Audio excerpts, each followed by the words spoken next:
नमस्कार। आप देख रहे हैं सवाल देश का वित्त रोहित हो। मैं आज के सारे पैनलिस्ट को और दर्शकों का अपने इस प्रोग्राम में स्वागत करते हैं और साथ में आज का जो टॉपिक है वो बहुत ही ज्वलंत टॉपिक है कि केजरीवाल डाल डाल और ईडी पात पात। आज हम इस टॉपिक पे इसलिए बहस करने के लिए तैयार हुए हैं क्योंकि आप सभी को पता है कि लोकसभा इलेक्शन जो है वो अनाउंस हो चुका है और सभी पार्टी अब खुद के अपना पत्ता खोल रहे हैं और धीरे धीरे अपने पार्टी चाहे वो रीजनल हो या नेशनल हो वो सभी लोग फील्ड में जा रहे हैं, लोगों को कन्विंस कर रहे हैं। इसमें एक पार्टी की जो सबसे अहम भूमिका है वो है आम आदमी पार्टी। इसलिए मैं आम आदमी पार्टी की अहम भूमिका बता रहा हूँ क्योंकि आम आदमी पार्टी देश की एक ऐसी पार्टी है जो सबसे फास्ट ग्रोइंग पार्टी रही है और बहुत ही कम समय में विद इन 10 ईयर्स एक ऐसी पार्टी जो अपने पूर्ण बहुमत से 2 स्टेट में अपना सरकार चला रही है, दिल्ली और पंजाब में। ऐसा बहुत ही बिरले देखने को मिला है कि इतने कम समय में एक पार्टी जो है पैन इंडिया की पार्टी हो जाती है और नेशनल पार्टी को इफेक्ट करने लगती है। लेकिन अब वही सवाल उठ रहा है कि क्या जितने तेजी से अरविंद केजरीवाल की पार्टी आम आदमी पार्टी ऊपर उठी थी, क्या उतना ही तेजी से अब उसका पतन होने का समय आ गया है? क्योंकि जिस तरीके से ये केजरीवाल जो है, केजरीवाल को 9 सम्मन ईडी भेज चुकी है ऑलरेडी शराब घोटाले में और वहां पे जब उन्होंने लोकल कोर्ट से जब उन्होंने रिलीफ लिया तो पता चल रहा है कि जल घोटाले में दोबारा उनको नोटिस आने लगा है। तो चूंकि रेहान राजपूत जी को मैं आज इंट्रोड्यूस कराना चाहता हूँ सबसे पहले, क्योंकि रेहान जी को जाना है। तो रेहान जी, मेरा आपसे ये सवाल है कि क्या ईडी की वजह से आम आदमी पार्टी का सफाया हो जाएगा? क्योंकि अगर आम आदमी पार्टी में अरविंद केजरीवाल नहीं रहेंगे तो दूसरा ऑप्शन है क्या?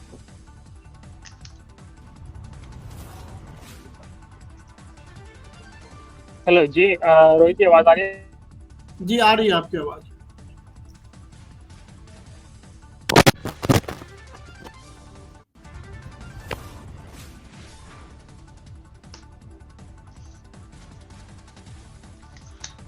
जब तक रेहान जी वापस आ रहे हैं तब तक मैं सेम सवाल जो है सैयद मोबीन अहमद साहब से पूछना चाहता हूँ। मोबीन साहब, आप भी काफी प्रमुखता से बोलते रहे हैं सरकार के खिलाफ या जो भी आपको लगता है कि गलत है उसके खिलाफ, तो आपका क्या विचार है? बिहार में भी तो यही हो रहा है, तेजस्वी के खिलाफ या ईडी लगी हुई। हाँ, सुन पा रहे हूँ। चलिए रेहान जी, आप अपना विचार दीजिए, फिर मोहम्मद साहब के पास आते हैं, मोबिन साहब के पास आते हैं।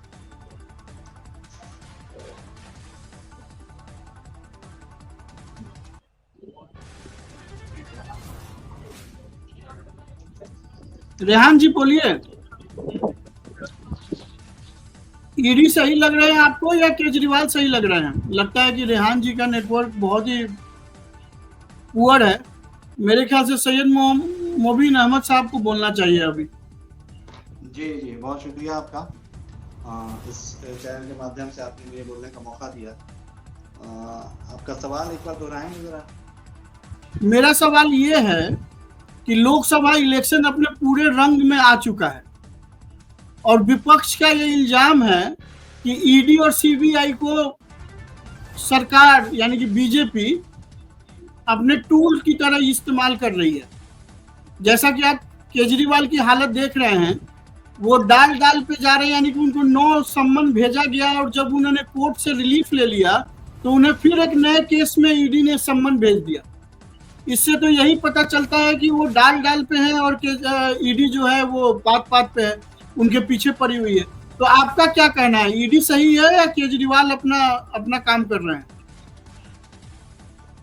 नहीं, मेरा क्या कहना है वो तो पूरा देश देख रहा है, पूरी आवाम को ये पता है कि ये जो ईडी का इस्तेमाल जिस तरह से हो रहा है और जिस तरह की ऑटोनोमस एजेंसी थी ईडी, जिस तरह से इसका इस्तेमाल किया जा सकता था बेहतर तरीके से, लेकिन अफसोसनाक ये है कि आज के दौर में सिर्फ और सिर्फ इसलिए इस्तेमाल किया जा रहा है कि कहाँ सरकार गिरानी है, कहाँ सरकार बनानी है, इसके लिए ईडी और सीबीआई का इस्तेमाल और जो भी एजेंसीज हैं उसका इस्तेमाल किया जा रहा है।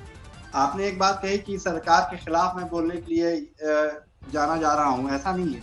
मैं हर उस चीज के लिए बोलना चाहता हूँ जो हिंदुस्तान के सरकार और हिंदुस्तान के जो भविष्य पे आँच आए, उस पे अगर कोई उस तरह का चीज का इस्तेमाल करता है तो हम लोग उसके खिलाफ बोलना पसंद करते हैं और बोलने के लिए पूरी अपनी कुव्वत लगा देते हैं।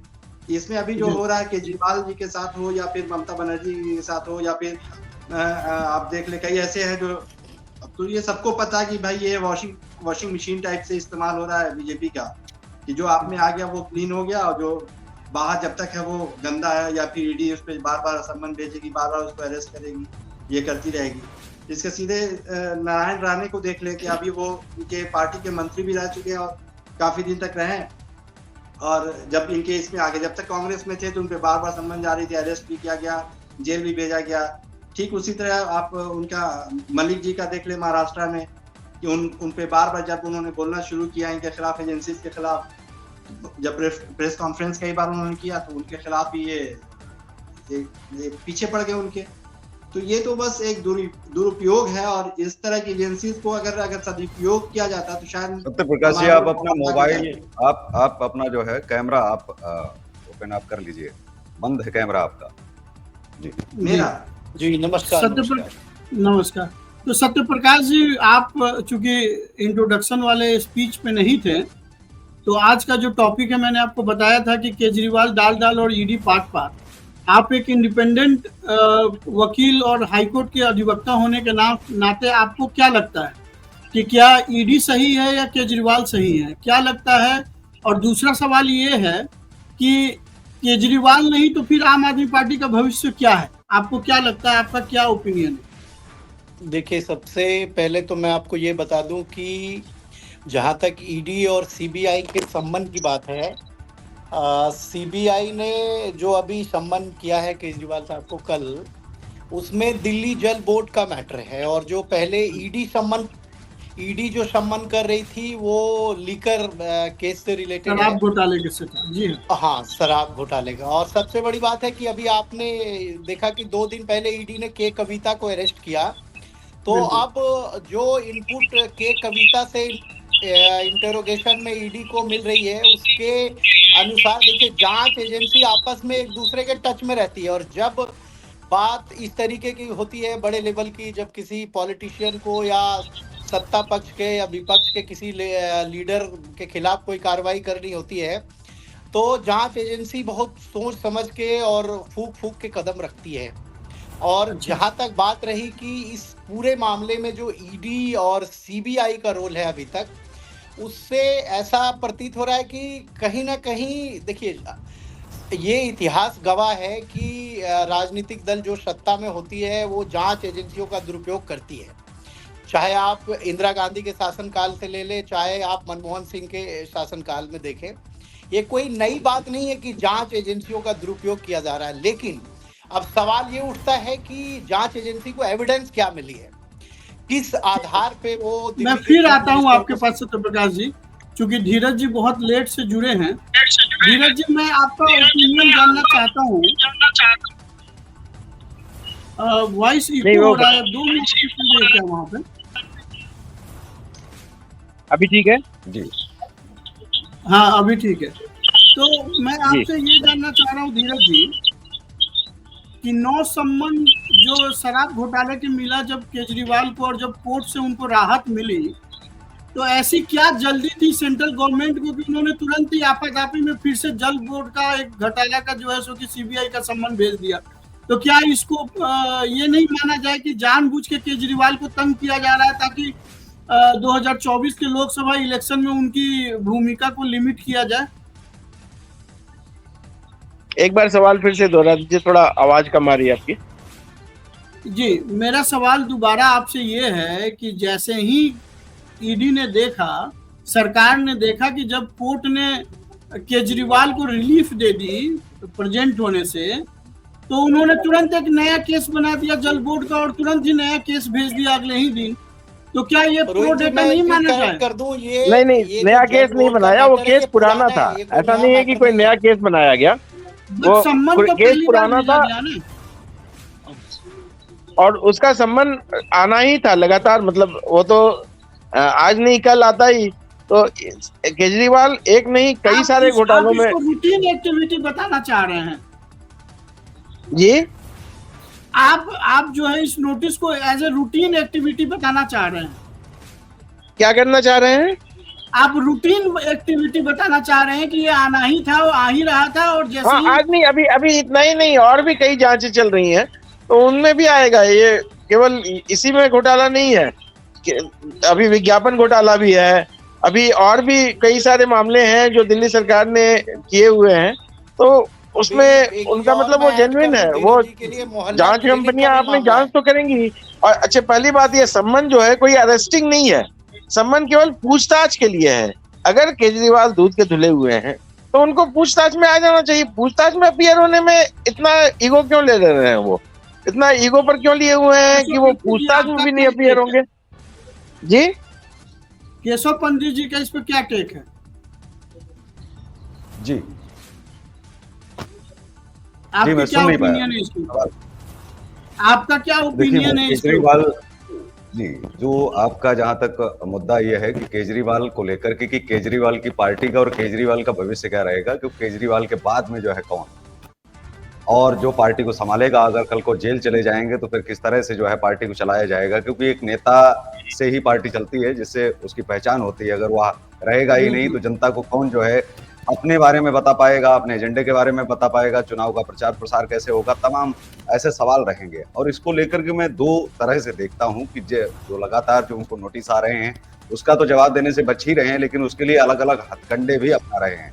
पहले जो इन्होंने हथकंडा अपनाया था वह यह कि मैं जो है आऊंगा तो मुझे जो है ऑनलाइन व्यवस्थाएं चाहिए, या तमाम तरह से इन्होंने अपने जो है अपना पक्ष रखा, और उसके बावजूद भी नोटिस पर नोटिस जो है आता रहा। और कई मामलों में जो अभी जैसा धीरज साहब बता रहे थे कि अभी तो और बढ़ेगा, अभी तो नोटिस बहुत कम आ रहे हैं, लेकिन उन्होंने ठीक जो है दूसरी तरफ रुख मोड़ दिया है, और मुझे लगता है पूरा राजनीतिक रंग दे दिया है। जिस तरह से केजरीवाल ने कहा है कि पाकिस्तानी लिए जा रहे हैं, उनको अपराधी, बलात्कारी, ठग और तमाम चीजें जो है कमी है। फिर आता हूँ केशव पंडित जी आपके पास।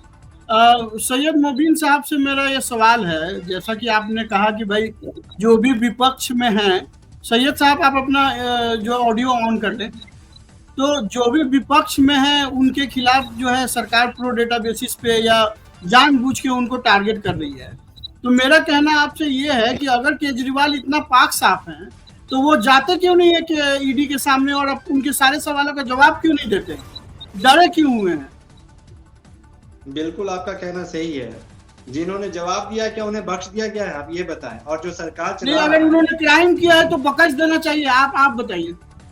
नहीं, मैं क्राइम की बात ही नहीं कर रहा हूँ। मैं ये कह रहा हूँ जो सरकार चला रहे हैं उनके पास बहुत सी चीजें ऐसी होती हैं जो हिडन भी होती हैं, या बहुत सी चीजें जो है जाहिरी तौर पे भी होती हैं। तो इसकी जांच होनी चाहिए। और ये इलेक्शन का दौर, जब इलेक्शन का डेट आ चुका है पूरे मुल्क में, तो मुबीन साहब मैं आपसे ये जानना चाह रहा हूँ कि जैसे कि आप एग्जाम्पल लीजिए ना कि जो लोग इनके तरफ से जेल में हैं, चाहे वो सत्येंद्र जैन हो या मनीष सिसोदिया हो, तो फिर ये कोर्ट में भी साबित नहीं कर पा रहे। आप ये कहना चाह रहे हैं कि ईडी भी बायस्ड है, कोर्ट भी बायस्ड है, और सिर्फ केजरीवाल और आम आदमी पार्टी निष्पक्ष है और शरीफ है।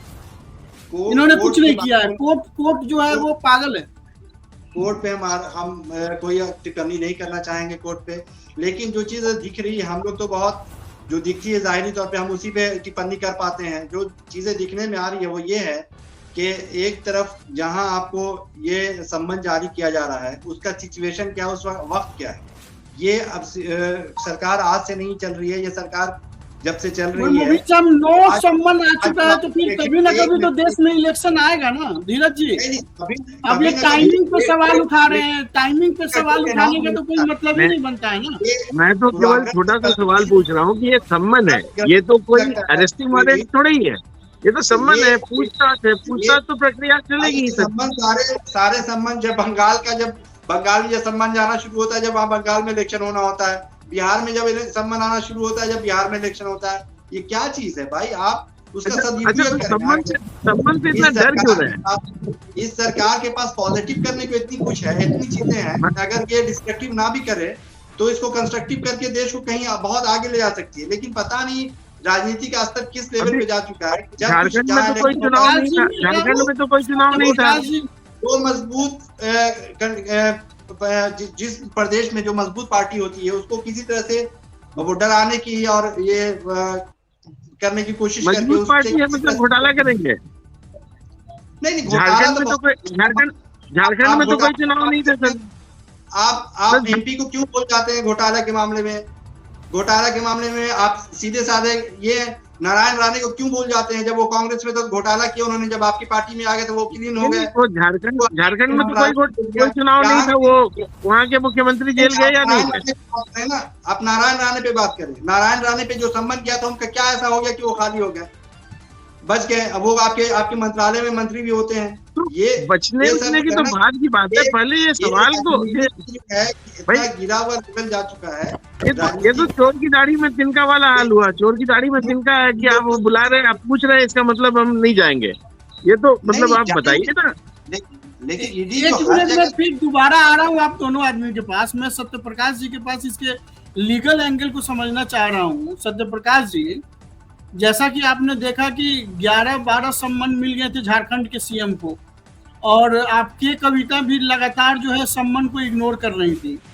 तो ऐसा क्या है? अब इसमें दो सवाल छुपा हुआ है। एक तो झारखंड के सीएम भी अरेस्ट हो गए और के कविता भी अरेस्ट हो गई, लेकिन यहीं पे इन्होंने केजरीवाल को टच नहीं किया है, क्योंकि उनको पता है कि अगर केजरीवाल को टच कर दिया तो दिल्ली का सारा वोट बैंक जो है वो खराब हो जाएगा, क्योंकि सेंटिमेंटल वोट चले जाएंगे। आप उनसे लीगल पूछ रहे हैं तो लीगल पूछिए, आप उनसे राजनीतिक लीगल पे आ रहा हूँ, मैं लीगल एंगल पे आ रहा हूँ। लीगल इस पे मैं जवाब दूंगा कि नहीं, मेरा सवाल सिर्फ इतना है कि क्या केजरीवाल बिफोर इलेक्शन अरेस्ट हो सकते हैं? देखिए, अब मैं आपको एक चीज स्पष्ट कर दूं कि जो prevention of money laundering act है उसके तहत ये सम्मन उनको भेजा गया है, जो ईडी का सम्मन है। दूसरा जो सीबीआई का सम्मन है उसमें चीटिंग और क्रिमिनल कॉन्स्पिरेसी का एंगल है। तो दो चीजें स्पष्ट है, यानी कि दोनों केस अलग है।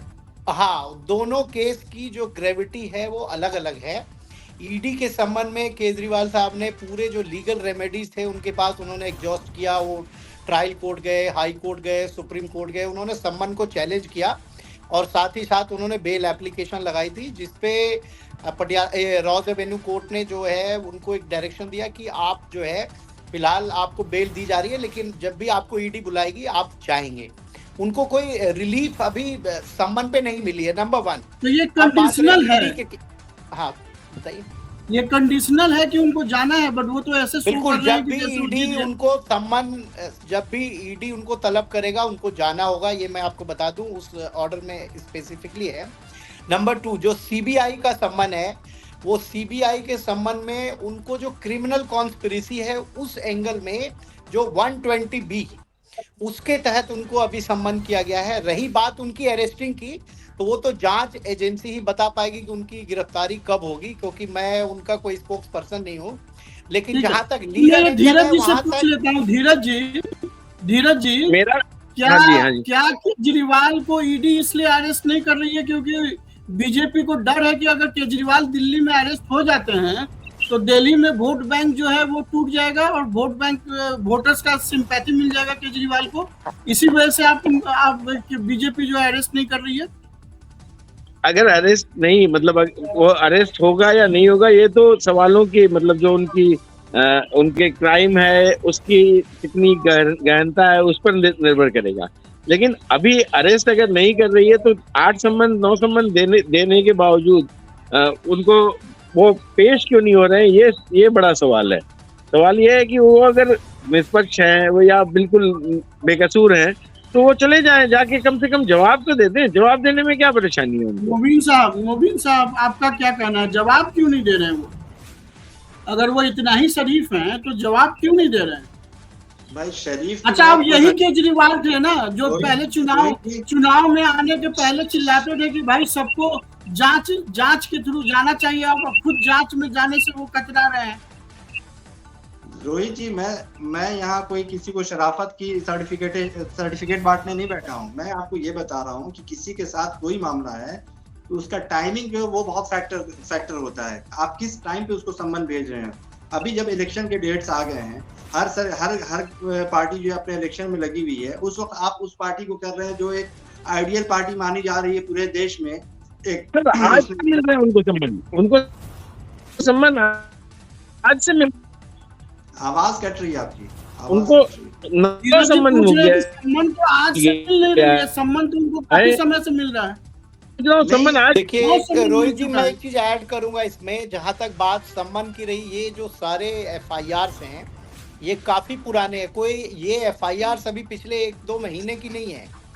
और जो सम्मान की प्रोसेस है वो ईडी और सीबीआई ने कोई इलेक्शन का टाइम या किसी पॉलिटिकल पार्टी को, मुझे नहीं लगता है कि फायदा देने के उद्देश्य, क्योंकि ये तो एक प्रोसीडिंग है, उस प्रोसीडिंग के तहत जांच एजेंसी अपना काम कर रही है। बाकी ठीक है, मैं मुबीन साहब से एक बेसिक क्वेश्चन पूछना चाहता हूं। मुबीन साहब, आप मुझे एक बात बताइए कि जब केजरीवाल का बात आती है तो आप उसको ममता बनर्जी और दूसरे से या नारायण राणा से ऐड कर रहे हैं, तो क्या आप मुद्दा को भटकाने की कोशिश नहीं कर रहे हैं? नारायण राणे ने क्या किया, क्या नहीं किया, और केजरीवाल ने क्या किया, क्या नहीं किया, आप उसको आप एप्पल टू एप्पल कंपेयर करने की कोशिश नहीं कर रहे हैं। मैं आपको ये बता रहा हूँ कि जिस छुरी का इस्तेमाल हमें फ्रूट काटने के लिए किया जाना चाहिए था, उस छुरी का इस्तेमाल जो है सिर्फ लोगों को काटने के लिए किया जा रहा है, जो लोगों को जख्म पहुंचाने के लिए किया जा रहा है। और इस इस्तेमाल नहीं, तो आप खुद ही सोचे ना, आपने बचाव का एक तरीका नहीं अपना लिया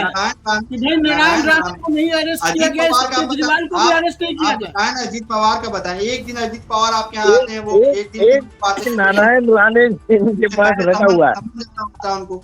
मैं केजरीवाल को नहीं बता रहा हूँ, नारायण राणे आपने रट रखा है बस, उसके अलावा और पूरे देश में कोई ईडी का गुनाहगार नहीं है। जी जी जी, ना धीरज जी का कहना है कि हेमंत सोरेन का भी आपने कोई उसको 2 लोगों को पकड़ रखा है, तो क्या इसके अलावा कोई गुनाहगार नहीं है? अगर मान लीजिए कि केजरीवाल और उनकी पार्टी ने कोई गलती किया है, चाहे वो शराब घोटाले हो या जल बोर्ड का घोटाला हो, तो क्या केजरीवाल को फ्री छूट दे देना चाहिए? मोबिन साहब, विद ड्यू रिस्पेक्ट, अरेस्टिंग की तो बात ही नहीं है, आपको केवल जवाब देना है सवालों का। वो कुछ सवाल पूछ रहे हैं, उनका जवाब दे दीजिए। एक जांच एजेंसी है, उसका तो काम है जांच करना।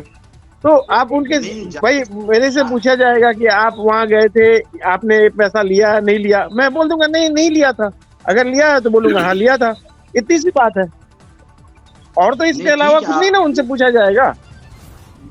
मैं ये बिल्कुल नहीं कह रहा कि वो क्यों नहीं जाने, मैं उनके बिहार पे कोई उनका प्रोटेक्शन नहीं कर रहा हूँ उनको कि वो मैं प्रोटेक्ट करूँ। मैं सिर्फ ये बताना चाह रहा हूँ कि अब तक जो ईडी का इस्तेमाल जिस तरह से होता आया है, हर कोई ये जान रहा है कि ईडी का मान लिया वो क्यों बुला रही है। अच्छा, तो आप ये बताइए कि लालू यादव जो है चारा घोटाले में कब जेल गए थे? किसकी सरकार थी? किसने सीबीआई को इन्वेस्टिगेशन की पावर दिया था? तब तो बीजेपी नहीं थी, तब तो बीजेपी की सरकार नहीं थी।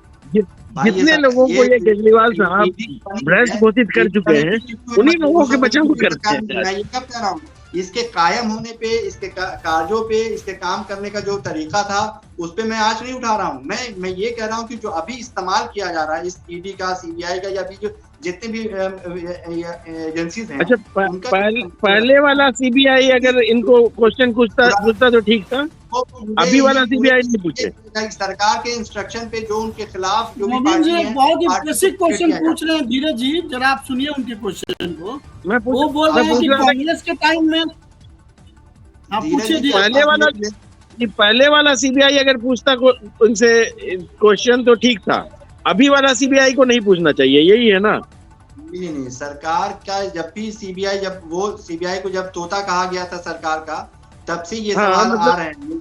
और उस जमाने में भी कहा गया था, कांग्रेस के अच्छा, मतलब ये घोटाले में है या नहीं है, बस इतनी सी बात बताइए। ये कैसे हम इसको ये कर सकते हैं, हम कैसे इसको सर्टिफिकेट दे सकते हैं कि वो है कि नहीं है? अच्छा, तो कौन सर्टिफिकेट दे सकता है, ये बताइए, कौन सर्टिफिकेट दे सकता है? दोनों के पास केशव पंडित जी ने थोड़ा कम बोला है। मेरा केशव पंडित जी से एक सवाल है, फिर मैं आता हूँ आपके पास।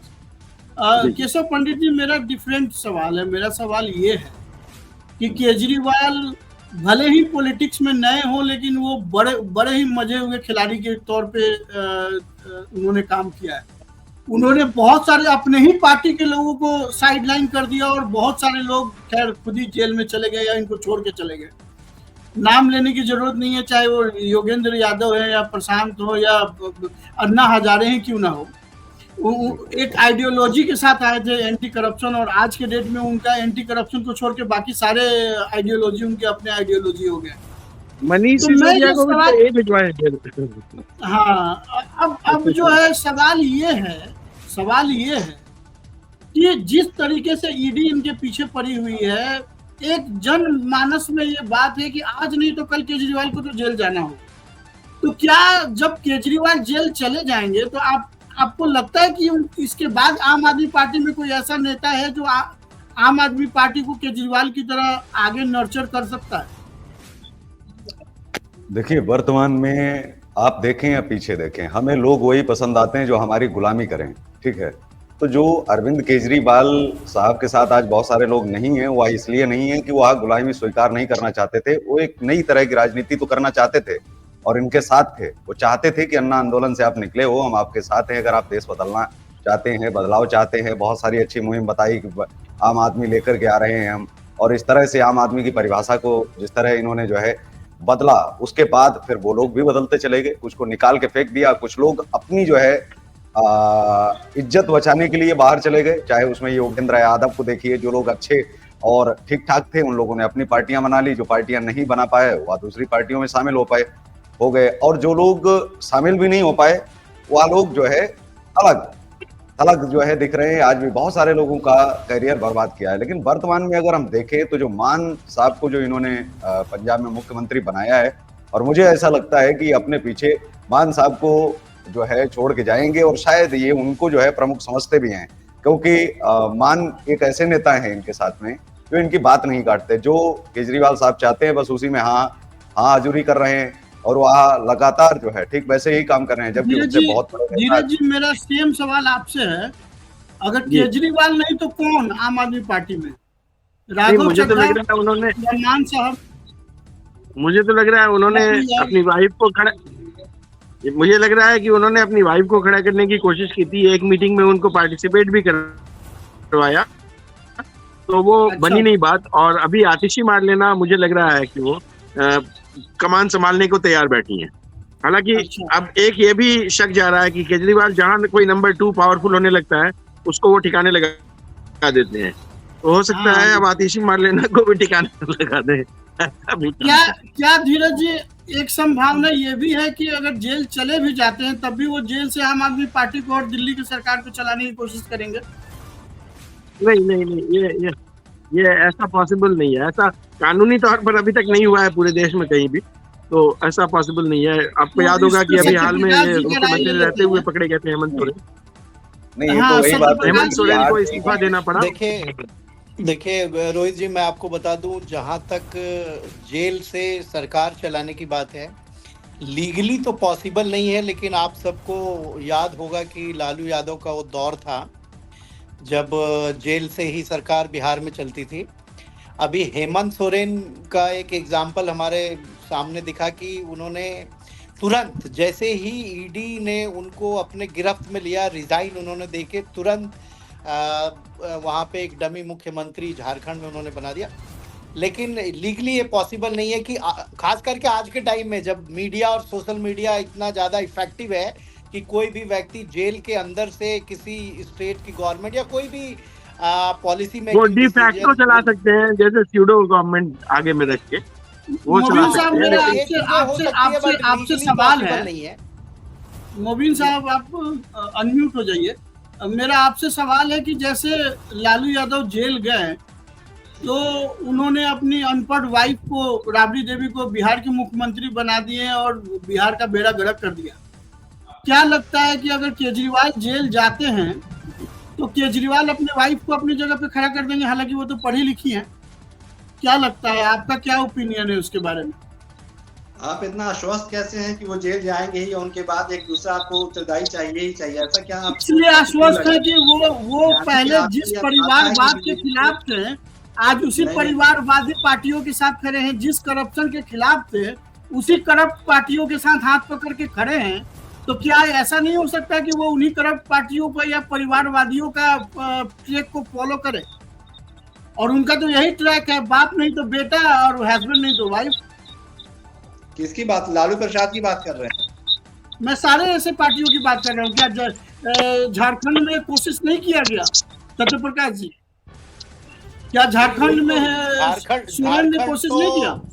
झारखंड देखिए, केवल झारखंड ही नहीं, पूरे देश में परिवारवाद की ये स्थिति है कि आप साउथ से लेके ईस्ट कहीं भी जाइए, कश्मीर से कन्याकुमारी तक, कोई भी पॉलिटिकल पार्टी, चाहे अब्दुल्ला फैमिली हो, बिहार में मुलायम, यूपी में मुलायम फैमिली हो, बिहार में लालू फैमिली हो, झारखंड में सोरेन फैमिली हो, और अभी बंगाल में देखिए ममता बनर्जी क्या करी, अपने भतीजे को ला रही है। तो ये राजनीति में कोई नई चीज नहीं है।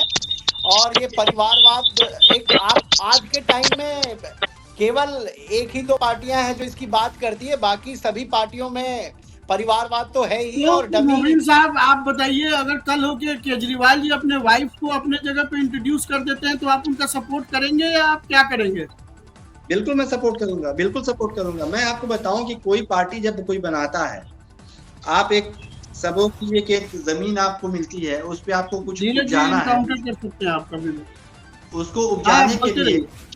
सुनिए, उसको उपजाने के लिए एक डॉक्टर का बेटा डॉक्टर हो सकता है, एक प्रोफेसर का बेटा प्रोफेसर हो सकता है, टीचर का बेटा टीचर हो सकता है, लेकिन एक नेता का बेटा अगर नेता हो जाता है तो बड़ी मुश्किल हो जाती है। अवसरवादिता का इससे बढ़िया उदाहरण नहीं हो सकता। हमने जमीन सींची है तो हमने सिखाया है, ट्रेनिंग दी है अपने बच्चों को, अपने फैमिली को कि किसको कैसे चलाना है। स्टेट आपका गुलाम हो गया, मतलब स्टेट को आपने नर्चर कर लिया, आपकी सरकार बन गई, स्टेट आपका गुलाम हो गया। आप नहीं तो आपकी वाइफ नहीं तो आपका बेटा, कैसी बातें कर रहे हैं आप? रोहित जी, अगर उस पार्टी में और भी ऐसे लोग होते हैं उसका अपोज कर सकते हैं, क्यों नहीं अपोज करते हैं? ठीक है। नहीं, अब वो जिनके साथ हैं, जिन लोगों के साथ हैं, उन लोगों की परंपरा वही है। इस बात से मैं मुलायम परिवार हो, गांधी परिवार हो, सबके साथ तो है ही वो। बिल्कुल। तो परिवारवादी पार्टियों के साथ है तो परिवारवाद क्यों नहीं रहेंगे? हाँ, ठीक है। परिवारवाद जो प्रैक्टिकल चीज है ना, जो प्रैक्टिकल है, गलत बात है कि जो जिस चीज को सीखता है ना उसको नहीं, गलत है। परिवारवाद नहीं बोलना चाहिए। हाँ, योग्यतावाद बोलना चाहिए। बिल्कुल, योग्यता होना चाहिए। आप कह रहे हैं, आप तेजस्वी यादव की बात करते हैं कि वो लालू प्रसाद के बेटा हैं, क्या उनकी ये डिमेरिट हो गई? रोहित जी, मैं एक योग्य थी ना। 5 सेकंड के लिए इंटरफेयर करना चाह रहा हूँ। बोलिए। जैसा कि अभी इन्होंने कहा कि जो तेजस्वी यादव हैं वो इनके अनुसार बहुत एलिजिबल हैं, तो क्या देश में एलिजिबिलिटी की जो क्राइटेरिया है वो मैक्सिमम 10th पास है? पॉलिटिकल पार्टी की जो फैमिली है उनके जो नेपोटिज्म को बढ़ावा देने के लिए क्या 10वीं पास है? आपको नहीं लगता कि एक सिंपल जो ग्रेजुएट है उसको आप एक आज के टाइम में तो 4th ग्रेड की नौकरी के लिए भी इंटरव्यू देना पड़ रहा है, तो आपको ऐसा नहीं लगता कि पॉलिटिकल पार्टियों में भी कुछ एक ओपन कंपटीशन होनी चाहिए? सत्य प्रकाश जी, आपकी बात जो है बिल्कुल जायज है, लेकिन आप इसी के साथ मेरा एक और सवाल है मोबिन साहब, पहले मेरा सवाल सुन लीजिए कि क्या मेरा सवाल सुन लीजिए, पूरा सुन लीजिए। रोहित जी, एक मिनट, कहीं भी हमारे संविधान में ये नहीं लिखा हुआ है कि कोई ग्रेजुएट ही इलेक्शन फाइट कर सकता है, कोई ग्रेजुएट ही ये एमपी बन सकता है, एमएलए बन सकता है या राज्यसभा जा सकता है। आपको मैं बता दूं, अभी राजस्थान में आपकी सरकार थी कांग्रेस पार्टी की, वहाँ की जो लोकल बॉडी की इलेक्शन है उसके लिए मिनिमम क्वालिफिकेशन ग्रेजुएट कर दिया गया। बिल्कुल है, तो ये ऐसा होना चाहिए। मोबिन साहब, मेरा छोटा सा सवाल है, मैं इसका स्वागत करता हूं। अरे मोबिन साहब, मेरा एक बहुत ही छोटा सा सवाल है, चाहे तेजस्वी यादव है या तेज प्रताप यादव है, अगर ये लालू यादव का बेटा ना हो के अगर राम प्रसाद यादव के बेटा होते हैं तो क्या वो मुख्यमंत्री के दावेदार हो जाते हैं? बिल्कुल नहीं होते, वहां तक पहुंचते ही नहीं। आप बताएं वहां तक आपने खुद कहा कि नहीं पहुंच पाते वहां तक। भाई, तो वहां पहुंचने का मैं आपको क्या बता रहा हूँ, मैंने एक जमीन सींची है, उस जमीन में मुझे पता है कि कहाँ बीज बोना है और कैसे बीज बोना है, कब पानी डालना है, इसमें कैसे इसकी फसल होगी, ये पता। अगर मैं किसान हूँ, मुझे पता है तो मेरे बच्चों को ये पता होगा, तो मैं उनको ट्रेनिंग कर तो लूंगा ना इस बात आप के लिए। देखिए, आप करना है। मतलब आपके अनुसार केवल जो एक देश डॉक्टर के जो है राजनेता अपने हैं, बच्चे को उनकी क्यों डॉक्टर फैमिली के बनाना जो चाहता मेंबर्स है, ये हैं, बताएं। वही इस देश एक में डॉक्टर अपने बच्चे डेमोक्रेसी को क्यों में डॉक्टर बनाना सत्ता चाहता है? चलाने के लिए क्वालिफाइड देखिए, है। एक डॉक्टर अगर कि अपने बेटे को डॉक्टर बनाता है तो पूरे देश को या किसी स्टेट को अपना जागीर नहीं समझता। लेकिन अगर एक सीएम अपने जगह पे अपने बेटे को सीएम बनाता है, इसका मतलब है कि वो पूरे स्टेट को या पूरे देश को अपना जागीर समझता है। रोहित जी, किसी भी नेता की ये सलाहियत नहीं है कि किसी एक सीट को जागीर समझ ले। ये इलेक्शन का है, ये चुनाव से यहाँ लोग आते हैं। आप किस तरह की बात कर रहे हैं? किसी एक नेता की सलाहियत नहीं है, चाहे वो कितने, मोदी जी खुद की भी उनकी सलाहियत नहीं है कि वो किसी एक जगह से बगैर मेहनत की हुई वो जीत के आ जाए और दोबारा वो बन जाए। आप कैसे जागीर की बात करते हैं? ये इलेक्टेड बॉडी होती है भाई, जो भी होती है। सीएम की कुर्सी ऐसे नहीं मिल जाती, वो इलेक्शन लड़ के आया है बंदा। आप उसको कैसे कह रहे हैं कि वो जागीर है? जो पंडित जी, इलेक्शन से आ रहा है, आपको ये सीधा सीधा मैं आता हूँ दोबारा आपके पास, आपका ओपिनियन समझ गए हम लोग, फिर दोबारा आते हैं आपके पास। मोबिन साहब, फिर आता हूँ मैं आपके पास, फिर आता हूँ मैं आपके पास। केशव पंडित जी, मोबिन साहब को कोई बुराई नहीं लग रही कि अगर केजरीवाल जेल चले जाएं और उनकी जगह पे उनकी वाइफ आ जाती है दिल्ली की सीएम बन के, तो इनको कोई उसमें बुराई नहीं दिख रही। आपका क्या ओपिनियन है? मेरा ओपिनियन इस मामले में साफ है। अगर हम लालू प्रसाद को देखें तो उन्होंने कभी भी अपनी विचारधारा कभी थोपी नहीं और उन्होंने कभी नहीं कहा कि मैं अपना परिवार लाऊंगा ही नहीं। लेकिन केजरीवाल जो है, जब देश बदलने की बात होती थी तो बहुत बड़ी बड़ी बातें, राष्ट्रवादिता की बातें, आप तमाम तरह की बातें आप देख लीजिए, उनके बयान भरे पड़े हैं इन चीजों से कि मैं बेटे की कसम खा रहा हूँ, मैं विपक्ष में हाथ नहीं मिलाऊंगा, जाऊंगा नहीं, मर जाऊंगा, ये सब तमाम चीजें। वही अगर संविधान के दायरे में रहकर के अगर काम करते, जो संविधान की बात तो कर ही नहीं रहे हैं, चाहे वह CAA का मामला हो, मतलब भीमराव अम्बेडकर जी चाहते थे कि CAA आ जाना चाहिए, वही फोटो राइट साइड में लगा करके साफ तौर पर झूठ बोलते हैं और खिलाफ जो है आते हैं। आप देखिए कि आप जिस व्यक्ति की विचारधारा को, आप जिससे आप चल रहे हैं, रोजी रोटी आपकी चल रही है, आपकी राजनीति चल रही है, आप उसकी विचारधारा पर जब आप खरे नहीं उतर पा रहे हैं, एक परिवार जिसके लिए हम सब कुछ करते हैं, उस परिवार की कसम खाने के बाद में हम अपने ही विचारों पर जो है नहीं चल पाते हैं, हम अपने ही विचारों को राउंड करके जो है आगे बढ़ते हैं। तो केजरीवाल साहब तो वह व्यक्ति हैं जो राजनीति की एक नई इबारत जो है लिख रहे हैं। और मुझे ऐसा लगता है, मेरा साफ मानना है, जब ईडी की बात आती है कि ईडी अगर गलत है या सही है, 10 वर्ष का कार्यकाल मनमोहन का उठा करके देख लीजिए, जिसमें 5,000 करोड़ की संपत्ति जो है उन्होंने इस देश में जब्त की थी।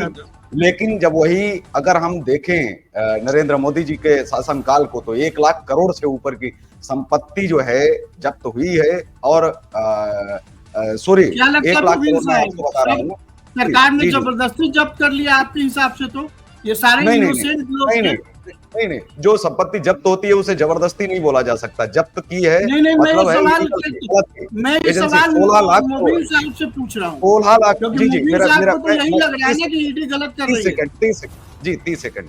16 लाख करोड़ की संपत्ति और 4 लाख करोड़ की नकदी जो है वह जब्त की है। जब्त की मतलब अगर कोई सरकार की कोई एजेंसी जब पैसा जब्त करती है, मतलब है वह अवैध है, तो जब्त माना जाता है, किसी के ऊपर कब्जा नहीं किया है। अगर यह सही है तो फिर सुप्रीम कोर्ट को तो मानते ही हैं, वहां जाकर के जो है कहें 20 लाख करोड़ इन 10 वर्षों में मोदी जी ने जो है इस देश को दिया है। जब आप कह रहे हैं कि ईडी मोदी के इशारे पर चल रही है, तो ईडी ने 20 लाख करोड़ की कमाई इस देश को वापस की है, लौटाई है। और वही मनमोहन सरकार का 10 साल का कार्यकाल अगर आप उठा करके देखिए तो केवल 5,000 करोड़ की कमाई ईडी ने देश को दी है। तो जिम्मेदारी पॉइंट आ गया। मोबिन साहब, मैं आपसे एक सवाल पूछूंगा। यही केजरीवाल है ना जो एक लिस्ट बना के घूमते थे करप्ट लोगों का? यही केजरीवाल है जो बोलते थे कि मैं कभी फ्लैट नहीं लूंगा, आशीष महल में रह रहे हैं? यही केजरीवाल है जो कहते थे कि हम सिक्योरिटी गार्ड नहीं लेंगे? आज जो है पंजाब की सिक्योरिटी में देखा जाए तो पिछले मुख्यमंत्री से भी डबल सिक्योरिटी लेके घूम रहे हैं। यही केजरीवाल है ना जो 50 तरह के वादे करते थे, आज सारे वादे। सुनिए रोहित जी, आप बिल्कुल सही कह रहे हैं। ये सब चीज आप लोगों को पता नहीं कौन सा एक ही तरफ का आंकड़ा दिखता है। आपको वो नहीं दिखता है जब केजरीवाल पे स्याही फेंकी जा रही है, केजरीवाल पे जूता फेंका जा रहा है, आप कहते हैं सिक्योरिटी लेके चलना चाहिए, उसका प्रोटोकॉल नहीं है। आप अपने लिए अलग अलग प्लेन खरीदने पे आपको इतराज नहीं है, आपको सेपरेट लाखों लाख रुपए। मोदी जी ने कब बोला कि मैं प्लेन पे नहीं चढ़ूंगा? मोदी जी ने कब बोला कि वो प्रधानमंत्री का आवास नहीं लेंगे? मेरी बात मोदी जी के ऊपर भी तो केस चल रहा था और उन्होंने एजेंसियों का साथ दिया, कांग्रेस की एजेंसियां थी। केशव पंडित जी बोलिए। जी, मैं आपको मतलब जिस सिर्फ समय ये मोदी बताना जी के चाह ऊपर रहा हूँ। केस चल रहा था, मोदी जी के ऊपर केस चल रहा था, आयोग बनाए गए कांग्रेस की सरकार में, उन्होंने कभी नहीं कहा एक स्टेटमेंट आप दिखा दीजिए। मोदी जी ने कहा हो कि मैं दिल्ली नहीं आऊंगा, मैं जांच में सहयोग नहीं करूंगा, मैं आयोग को नकार रहा हूं। उन्होंने तो कभी नहीं कहा, और ना कोई सिफारिश की, ना कोई विरोध किया, ना उसके लिए लोग इकट्ठे उस किए वक्त इस तरह कि से नहीं आप इस्तेमाल डंडे नहीं होती मारना। थी। और उसके लिए जब आप पश्चिम बंगाल की लिए ममता एजेंसी इस बनर्जी तरह की से बात इस्तेमाल नहीं करते होती हैं, थी। तो ममता का आप एक देख एक लीजिए ना कि बताना 5 चाह सालों रहा में हूँ, उन्होंने उस क्या वक्त किया है, अपनी नहीं पुलिस के मोबिन द्वारा साहब, सीबीआई आप को यहाँ अरेस्ट पे करवाना इसलिए या आप तमाम यहाँ तरह पे की बातें जो इसलिए है। नहीं मोबिन साहब को मैं सिर्फ इतना बता दूं कि आपको पता होना चाहिए कि सुप्रीम कोर्ट ने शीतला के बारे में क्या बोला था, तीस त्योहार के बारे में, कि वो कांग्रेस से पैसा लेके झूठा केस लड़ रही थी प्रधानमंत्री मोदी के खिलाफ। वो जेल में है आज के डेट में सिर्फ इसी वजह से। तो आप ये कैसे कह सकते हैं कि वो मोटिवेटेड नहीं थी और कांग्रेस की ही सरकार पैसा दे रही थी केस लड़ने के लिए? रोहित जी सत्य आपको प्रकाश जी, सारी आपको तो एजेंसी पता होगा, आप अनम्यूट होके और कैमरा ऑन करके अभी बात हो रही थी कि जब जब केस मोदी जी पे हुआ था तो मोदी जी ने कभी इनकार नहीं किया मैं ये आयोग के बता रहा हूँ, सामने आने सुनिए से। तो आप और रोहित और जी, मैं फाइनली आज क्या आपको निकला? एक बहुत तीस्ता जब सितलवार मोदी कैसे केस पकड़ी गई, था, जरा बताइए उसके बारे में। उस वक्त का आप लिस्ट निकालें ईडी के कार्रवाई का, ठीक है ना, और अभी का, उस वक्त इस तरह की पूर्वाग्रह से ग्रसित नहीं होती थी। नहीं कर रही थी काम, नहीं उस देखिए, समय मैं की सरकार रोहित जी, नहीं मैं करने एक दे रही थी काम ईडी को। रोहित जी, मैं एक टेक्निकल बात बता दूं, लीगल जो नारायण राणे के देख, मैं आपको जो नारायण मोदी संयुक्त राणे साहब के उस देख- समय की नवाब मलिक अगर आप कांग्रेस मुझे- सरकार नहीं काम कर रही थी ना वैसे। आपको अगर बता नहीं रहा कर हूँ, रही थी तो फिर आप कैसे ईडी को उसके लिए अजीत दोषी पवार ठहरा को देख सकते लें, हैं? आप अजीत पवार को देख लें। अजीत पवार के साथ क्या हुआ, एक दिन में वो आपके clean पास sheet जिन के को- 2-3 नाम है, अजीत पवार, यशवंत राणा और हेमंत विश्व शर्मा, नारायण राणे, बस यही 3 नाम है। नारायण राणे, बस यही 3 नाम है आपके पास। रोहित जी, मैं एक बार बताने इनको की करेक्ट आपको कर दूं आवश्यकता नहीं कि है, आप खुद इस बात एक बार जो सत्य ये प्रकाश को बार-बार सुन कह लीजिए, जो आप बार-बार एक बार कह रहे सत्य हैं ना प्रकाश कि को सुन लीजिए। हाँ, जो ये बार-बार कह रहे हैं ना कि जांच एजेंसी जो है वो बायस्ड होकर कार्रवाई करती है, तो आप 2008 का वो दौर था, आप कॉमनवेल्थ गेम किसके कार्यकाल में हुई? क्या उस समय जांच एजेंसी को किसी और पार्टी ने जाके दबाव दिया? नरसिम्हा राव की सरकार में प्रकाश जी, मैंने ऑलरेडी आपको बताया कि एजेंसी नहीं, मैं आपको बता दूं कि जो अभी रोहित जी ने एक बात कही, से चली आ रही जो है ईडी की जो अटैचमेंट, ईडी द्वारा जो अटैचमेंट की जा रही है, मैं आपको बता दूं 2018 में पहली बार जो इन्फोर्समेंट डायरेक्टरेट है उसको एक पावर दी गई, जो वर्तमान सरकार आई, कि ईडी को अब ये पावर होगी अरेस्टिंग की। अदरवाइज पहले ईडी को अरेस्टिंग की पावर नहीं थी और उसका एडवांटेज उठाते थे जो फाइनेंशियल फ्रॉड करते थे, जो पॉलिटिकल पार्टियां हैं वो अपराध करके बच जाती थी। इसलिए अब जांच एजेंसियों को स्ट्रिक्ट किया गया, जो भी जांच एजेंसी है उसको इस पे पावर दी गई इनकम टैक्स को कि अटैचमेंट करे। आप पहले अटैचमेंट नहीं होती थी, एफआईआर होते थे, मुकदमा दर्ज होता था, ट्रायल चलती थी, संपत्ति एज इट इज पड़ी रहती थी, करप्टेड मनी और जो करप्शन से अर्जित धन होती थी, जो प्रॉपर्टी होती थी, वो अटैच नहीं होती थी। सत्य प्रकाश, मैं साथ में ये भी चाहता हूँ, लाया गया। सत्य प्रकाश, मैं ये भी चाहता हूँ कि एक बार मोबिन साहब को बताइए कि कैसे मोदी जी के ऊपर जो केस था वो झूठा निकला और तीस्ता सितलवार को फाइनली जेल भेजा गया और पता चला कि कांग्रेस से पैसा लेके वो केस कर रही थी। ये सब छोड़ दे, ये सब बिल्कुल छोड़ दे, ये सच्चा झूठा क्या निकला ये सबको पता है, और क्या चल रहा है क्या नहीं चल रहा है, जो कानून की नजर, ये कह रहा हूँ एजेंसी से जो बात हो रही है सरकार उसको आप ऐसे आसानी से डिनाई नहीं कर सकते। सैयद साहब, अगर सुप्रीम कोर्ट ने क्लीन चिट दी है तो इसके मतलब सुप्रीम कोर्ट में जो सुप्रीम कोर्ट की प्योरिटी है, उस प्योरिटी के आधार पे सुप्रीम कोर्ट ने क्लीन चिट दिया है। कोई ऐसी बात नहीं है। आज जब इलेक्टोरल बॉन्ड पे आप थोड़ा सा आपको दिखा कि इसमें अच्छा, एक सवाल और है मेरा, तैयार हो गए, लेकिन आप इलेक्टोरल बॉन्ड पे, और मैं आपको बता दूं, अब हमारे पास टाइम बहुत कम है, 700 करोड़ रुपए टाइम बहुत कम है। केशव पंडित जी जल्दी से आप अपना लास्ट स्टेट बताइए। सवाल है मेरा, जब पार्टियां ये कहती हैं कि पूर्वाग्रह से ग्रसित होकर के हमारे ऊपर कार्रवाई करवाई गई, ठीक है, आपके पास अगर जो है गलत धन नहीं है, अवैध संपत्ति नहीं है, तो आपको डर किस बात का? बहुत सारे ऐसे भी नेता हैं जिससे पूर्वाग्रह से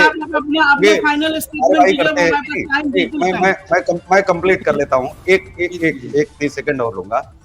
अगर आपको लग रहा है कि केंद्र आपसे पूर्वाग्रह से ग्रसित काम करवा रहा है, तो बहुत सारे ऐसे राज्य हैं जहां भाजपा की सरकार नहीं है। राज्य स्तर पर तो आप केस कर सकते हैं, आप केस करिए, वहां भाजपा के नेता हैं तमाम, आप उनके ऊपर कार्रवाई करवाइए, उनकी संपत्तियां जब्त करवाइए। एक मैं ऐड कर देता हूं उदाहरण। एक आज झारखंड में हेमंत सोरेन मुख्यमंत्री थे और बीजेपी के एक सांसद निशिकांत दुबे थे, उनके ऊपर इन्होंने करीब 5 एफआईआर की और 5 में से 3 एफआईआर जो है हाई कोर्ट ने क्वेश्च किया। तो हर पार्टी चाहे वो राज्य में पावर में हो चाहे सेंटर में हो, कहीं ना कहीं इन्फ्लुएंस तो करती है, लेकिन जो सच्चाई है आज के समय में जब एक पावरफुल गवर्नमेंट आई है, यही बोलना चाह रहे हैं कि सच को छुपाया नहीं जा सकता। अगर आप किसी के ऊपर झूठा केस करेंगे, चाहे वो मोदी जी हो या निशिकांत दुबे हो, फाइनली कोर्ट में तो वो केस टिकेगा नहीं। तो आखिर में डर किस बात का है? लालू यादव के ही बेटे को क्यों डर है और अरविंद केजरीवाल को ही क्यों डर है? आप अपना जीएन साईं बाबा का केस है ना, अभी आपने रोहित जी, ये डर उस वक्त तक है जब तक कि वो नारायण राणे की तरह बदल के आपकी पार्टी में नहीं आ जाते हैं। आपको डर उस वक्त तक है, अजीत पवार की तरह डर है कि जब तक वो एक दिन के लिए सीएम बनाए जाते हैं और वो एक दिन दूसरे दिन वो क्लीन चिट मिल जाता है उनके पास से, फिर वो आपके पार्टी में आ जाते हैं। डर इसलिए नहीं है कि वो आज अगर वो नवाब मलिक की बात करें, नवाब मलिक अगर जो जेल में है उसका क्या गुनाह है? 22 साल पुराना केस आप उठा के आप अभी कर रहे हैं। आप 14 साल से सरकार में थे, क्यों नहीं किया आपने? जब उसने आपके खिलाफ बोलना शुरू किया। आज समय की पाबंदी है, समय की पाबंदी है। करता हूँ, समझ गया, आपका मैसेज लाउड एंड क्लियर पहुंच गया दर्शकों तक। आज समय की पाबंदी है। जो हमारा टॉपिक था कि अरविंद केजरीवाल डाल और ईडी पात, उस पर जितने भी हमारे पैनलिस्ट आए थे, चाहे वो केशव पंडित जी हो, सैयद मोबिन अहमद साहब हो, सत्यप्रकाश जी हो, धीरज जी हो, रेहान साहब हो, हालांकि उनका नेटवर्क के इशू की वजह से वो भी केजरीवाल की तरफ से आज आए थे, बट उनका नेटवर्क की प्रॉब्लम रही। आप सभी लोगों को बहुत बहुत धन्यवाद। मुझे लगता है कि दर्शकों तक आपकी बात बहुत ही लाउड एंड क्लियर जा चुकी है। अब हम दर्शकों के विवेक पे छोड़ते हैं कि उनको क्या लगता है, ईडी सही है या केजरीवाल सही है। इसी के साथ आज के इस प्रोग्राम के लिए हमें दीजिए इजाजत। बहुत बहुत धन्यवाद, नमस्कार।